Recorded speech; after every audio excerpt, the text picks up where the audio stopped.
Si vous vous concentrez uniquement sur votre carrière, vous pourrez aller loin dans cette carrière. Mais c'est une stratégie qu'une infime minorité d'hommes décide de suivre parce que c'est tout ce qu'ils font. Ils travaillent 70 heures, 80 heures par semaine et ils poursuivent leur carrière à 100%. Ils misent sur toute la faible probabilité d'un statut exceptionnel dans un domaine particulier. C'est dur pour eux. Ils sacrifient leur vie. C'est très difficile pour eux d'avoir une famille. Ils ont du mal avec les activités loisirs, car ils deviennent très unidimensionnels. Maintenant, il se peut que l'unidimensionnalité, c'est le prix à payer pour devenir exceptionnel dans un domaine. D'accord ? Parce que si vous voulez devenir quelque chose comme un génie des mathématiques et que vous faites ça pendant, ou un scientifique, cela s'apparenterait à quelque chose comme vous êtes dans votre laboratoire, en permanence vous travaillez 70 heures, 80 heures par semaine, vous êtes doué, vous êtes dédié, vous êtes unidimensionnel, et c'est uniquement comme cela que vous pourrez battre toute autre personne dans votre domaine. C'est le seul moyen. Mais le truc, c'est que vous ne faites rien d'autre. Maintenant, si vous adorez les sciences, vous avez cette concentration d'esprit, eh bien tout d'abord, vous êtes quelqu'un de rare. Deuxièmement, vous serez payé pour cela. Et ça vous octroie plus de pouvoir. Mais c'est risqué comme démarche parce que vous vous sacrifiez beaucoup pour ça. Vous savez, et je dirais que la plupart du temps, si ce que vous cherchez, c'est une vie saine, ce n'est pas ce qui vous conviendra. Vous passez plus de temps avec votre famille.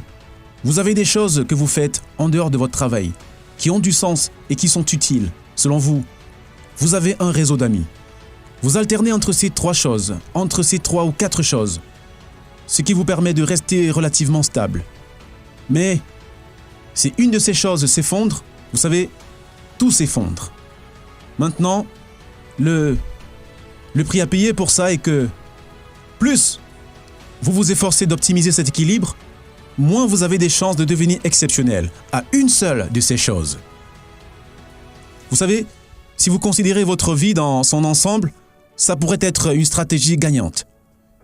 Une des choses qu'a dit Carl Jung et que j'aime vraiment, il pensait que les hommes recherchaient la perfection et les femmes recherchaient la plénitude.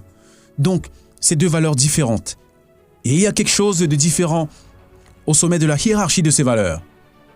Donc, la perfection serait de tout miser sur une chose et d'aspirer à un succès radical. Aujourd'hui, très peu d'hommes recherchent ça. Mais je vous parle des extrêmes, au moins en ce qui concerne les hommes qui le font. La perfection serait « je veux une chose dans ma vie qui soit exploitée à 150%. » Et la plénitude serait « je veux que 5 choses dans ma vie qui soient exploitées à 80%. » Alors, il y a beaucoup plus de richesse dans une vie où 5 choses fonctionnent à 80%, mais vous n'excellez à aucune de ces choses, contrairement à celui qui exploite une chose à 150%. Et je crois vraiment à ça parce que j'ai vu des hommes et des femmes traverser leur carrière durant de longues périodes de temps. Et il y a beaucoup de choses qui en découlent. Mais l'une des choses que j'ai remarquées, c'est que la plupart des femmes quittent leur carrière unidimensionnelle dans leur trentaine. Elles s'arrêtent, elles ne veulent pas consacrer les 80 heures par semaine qu'elles auraient à consacrer pour dominer un domaine en particulier. Et la raison pour laquelle elles décident de s'arrêter est qu'elles considèrent que cela n'en vaut pas la peine. Et ce n'est pas étonnant. Parce que, pourquoi cela en vaudrait-il la peine ? Vous devez vous le demander. Si vous voulez devenir un grand scientifique, c'est très bien. Mais avant, est-ce vraiment ça que vous voulez ? Parce que c'est tout ce que vous allez faire. Car vous êtes en concurrence avec d'autres personnes qui sont douées et disciplinées. Si vous voulez aller au sommet, vous devez être plus doué, travailler plus dur que n'importe qui d'entre eux, des heures et des heures chaque jour. Mais ça signifie que vous devez aussi travailler de manière efficace. Il faut le prendre en compte.